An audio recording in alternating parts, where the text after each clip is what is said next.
Book education classes channel पर आप सभी का स्वागत है। और आज की क्लास में हम लोग पढ़ेंगे कुछ प्रमुख व्यक्तियों के नाम एवं उनके गुरु। ये नाम वो हैं जो परीक्षाओं में अक्सर पूछे जाते हैं, यानी कि सवाल बनता है कि इनके गुरु का नाम क्या है। इस तरीके से प्रश्न आता है, तो हमने सोचा कि क्यों ना सारे जो इम्पोर्टेंट बनते हैं उनको एक साथ दे दिया जाए। तो इस क्लास में आप लोग लास्ट तक बने रहिएगा। जो भी इस क्लास में बताया जाएगा आपको लास्ट तक याद हो जाएगा, केवल आपको शिद्दत से क्लास को लेना है। तो चलिए शुरू करते हैं। अमीर खुसरो के गुरु कौन है? निजामुद्दीन औलिया। कौन है? निजामुद्दीन औलिया। तो मान लीजिए कि अमीर खुसरो क्या है? बहुत ही अमीर हैं। कैसे हैं? बहुत ही अमीर हैं। निजामुद्दीन औलिया जो हैं बिल्कुल कैसे हैं? गरीब है। कैसे हैं? गरीब हैं। और उनके पास क्या है? पहनने के लिए तौलिया तक नहीं है। किसके पास? निजामुद्दीन औलिया के पास। तो तौलिया से क्या बन गया? औलिया। इससे याद रख सकते हैं अमीर खुसरो उन्हें क्या देने गए हैं? तौलिया। तो इससे क्या याद रख लेंगे? अमीर खुसरो के गुरु कौन है? निजामुद्दीन औलिया। देख लीजिए, मेरा उद्देश्य किसी के बारे में कुछ बोलना नहीं है, बाकी हम लोग चीजों की याद कर रहे हैं, वो किसी भी तरीके से याद कर सकते हैं। ठीक है। तो स्वामी दयानंद के गुरु कौन है? स्वामी ब्रजानंद। कौन है? स्वामी ब्रजानंद। ये बिल्कुल आसान है। स्वामी इसमें भी आगे लगा है और इसमें भी आगे स्वामी लगा है, तो स्वामी दयानंद से स्वामी ब्रजानंद। स्वामी दयानंद के गुरु कौन है? स्वामी ब्रजानंद। और तुलसीदास के गुरु कौन है? नरहरि। कौन है? नरहरि। तुलसीदास ने किसकी रचना की है? रामचरितमानस की। किसकी रचना की है इन्होंने? रामचरितमानस की। तो उसमें किसका वर्णन किया है? राम का। राम को हम लोग क्या मानते हैं? हरि। तो नरहरि यानी कि जो नर के हरि हैं वो कौन है? नरहरि। तो तुलसीदास के गुरु कौन है? नरहरि। तुलसीदास के गुरु कौन है? नरहरि। तुलसीदास के गुरु नरहरि। ठीक है। और रामानंद के गुरु कौन है? राघव नंद। कौन है? राघव नंद। तो रामानंद के गुरु राघव नंद।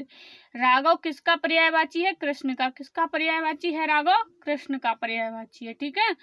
तो राघव से क्या बन गया? कृष्ण। कृष्ण और राम को मतलब कि एक साथ देखेंगे। ठीक है।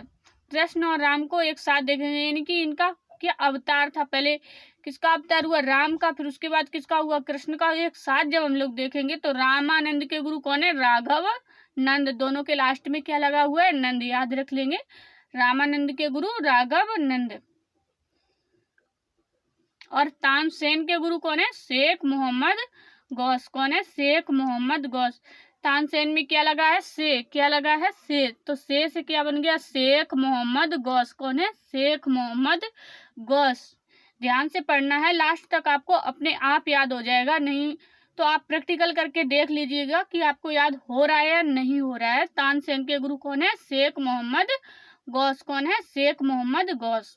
और एओ ह्यूम के गुरु कौन है? महागोविंद रनाडे। कौन है? महागोविंद रनाडे। एओ ह्यूम के गुरु कौन है? महागोविंद रनाडे। यानी कि एओ ह्यूम वही है जिन्होंने किसकी?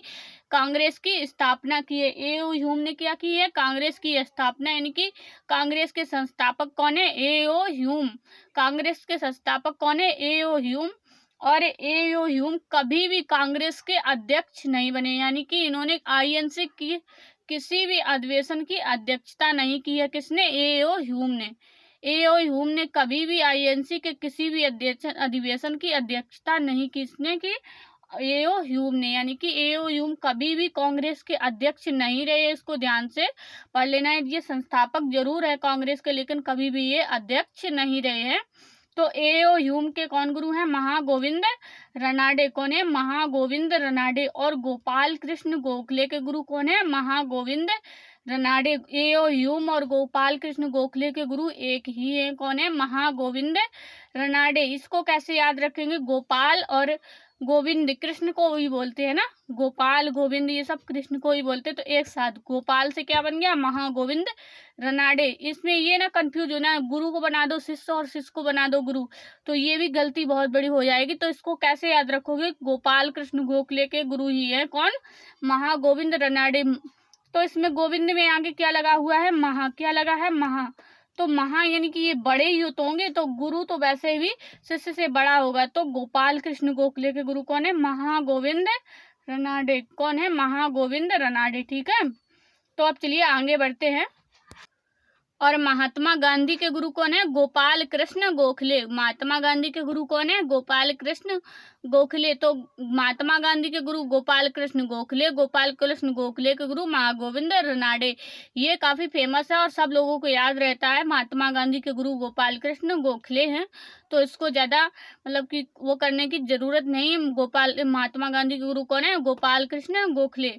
और सिकंदर के गुरु अरस्तु, सिकंदर के अरस्तु, और अरस्तु के कौन है? प्लूटो। कौन है? प्लूटो।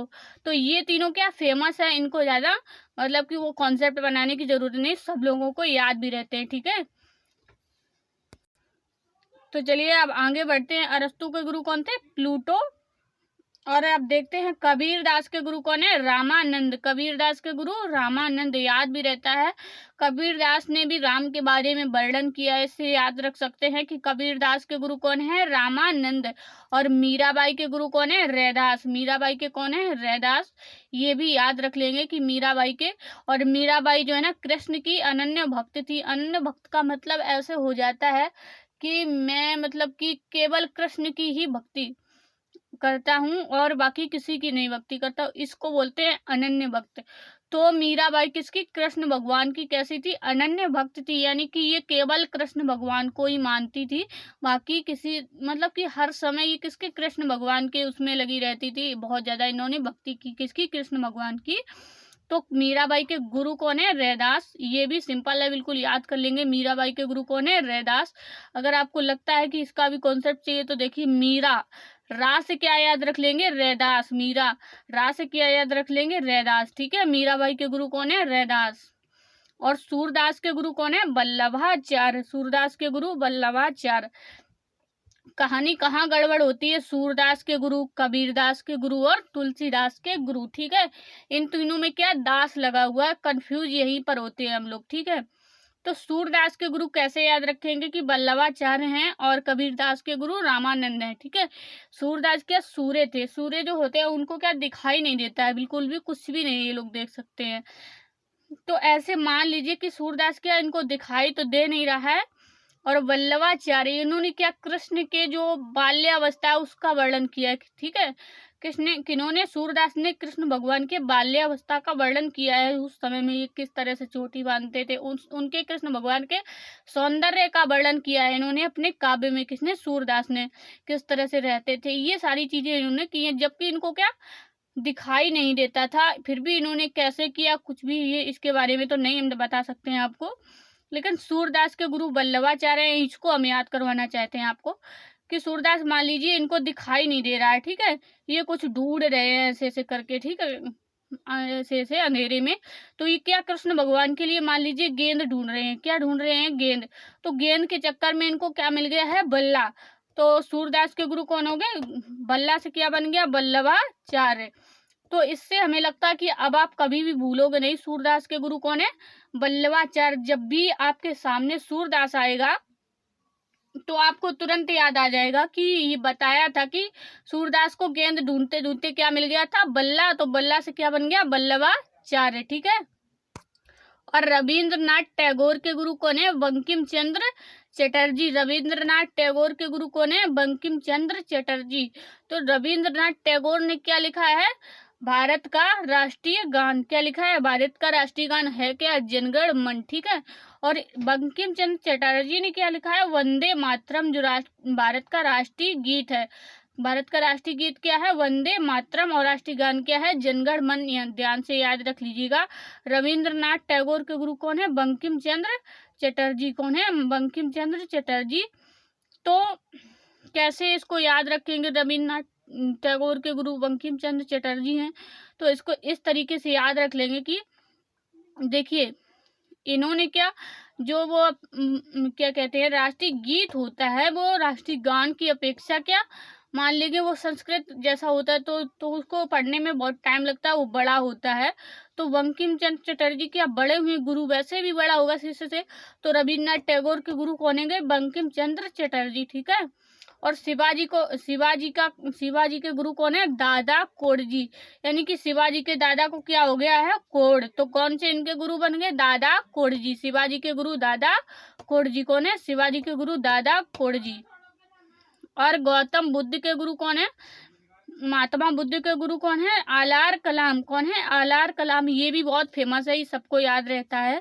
और शौकत अली के गुरु कौन है? बीजी तिलक, यानी कि बाल गंगाधर तिलक। कौन है? बाल गंगाधर तिलक। शौकत अली के गुरु बाल गंगाधर तिलक। यानी कि इसको कैसे याद रखेंगे कि जो शौकत अली है वो बहुत ही शौकीन है। कैसा है? बहुत ही शौकीन है। कौन? शौकत अली। तो इसने क्या लगा रखा है? शौक में तिलक। तो तिलक से क्या बन गया? बीजी तिलक, यानी कि बाल गंगाधर तिलक। शौकत अली के गुरु कौन है? बाल गंगाधर तिलक।